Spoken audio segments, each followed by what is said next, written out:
Have you ever wondered why the coat of arms of Iceland looks like this?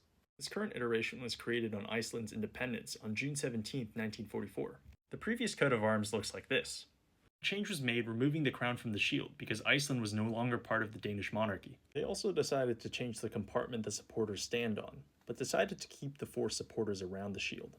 If you look closely, the compartment, or base, has been changed to a basalt column, a geological phenomenon that forms when volcanic rock cools and cracks. Basalt columns are a very prominent and renowned feature of the Icelandic landscape.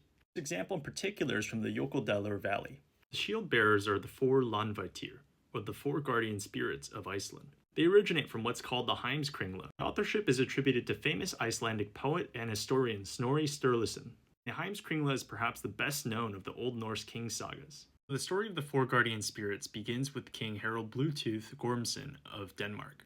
Here's him being baptized. And as a quick aside, Bluetooth technology is named after Harald, using a combination of the Nordic runes H and B. Harald sends out a wizard who transforms himself into a whale in order to scout out Iceland. He first tries to land in the eastern fjords, approximately modern-day Vopnafjordorsh.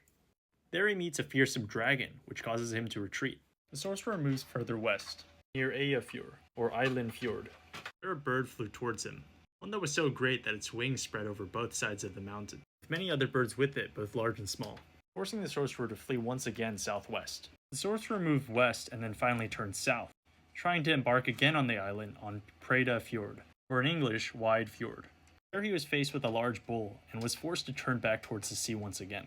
The sorcerer tried to come ashore one final time at the Reykjanes in the south of the island. As he tried to come ashore, he was approached by a mountain giant carrying an iron staff, with many other giants behind it, ultimately forcing him to turn back without ever stepping foot ashore in Iceland. The shield at the center holds the Icelandic flag. The white represents the ice on the island, the blue the mountains, and the red the volcanic fire. And there you have it. That's why the coat of arms of Iceland is the way it is. Let me know what provinces, countries, or cities you want to see next.